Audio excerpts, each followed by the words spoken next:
This is Kate O'Connor with AVweb. I'm here with Larry Anglisano from sister publication Aviation Consumer.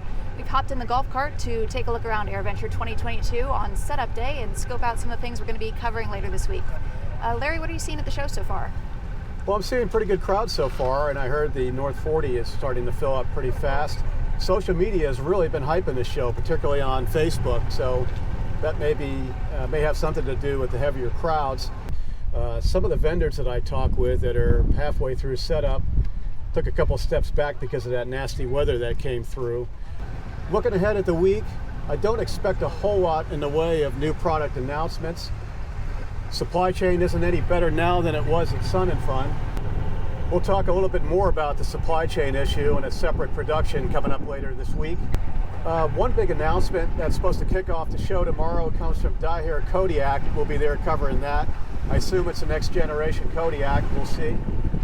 We've also got the RV15, which Vance has teased over the last few weeks, but they're officially launching it at the show, and we've got plans to cover that a little bit more in depth while we're here. So the unleaded AvFuel conversation continues. Gavi still doesn't have widespread STC for whatever reason, but there's going to be a forum this week. Eagle Program is planning a fuel forum tomorrow. We're going to be in attendance to see what they have to say, and we'll share more as we get the information. In terms of interesting aircraft out and about, the Perlan 2 glider, which has set a couple of altitude records over the last few years, is going to make its first public flight here at the show on Tuesday.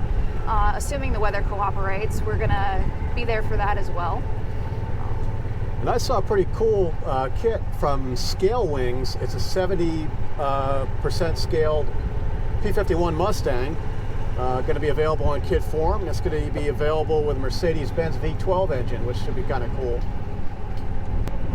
So all in all, it's looking like it's going to be a year that might be a bit lighter in announcements, but there's some interesting things to take a look at, and we'll bring you more throughout the week.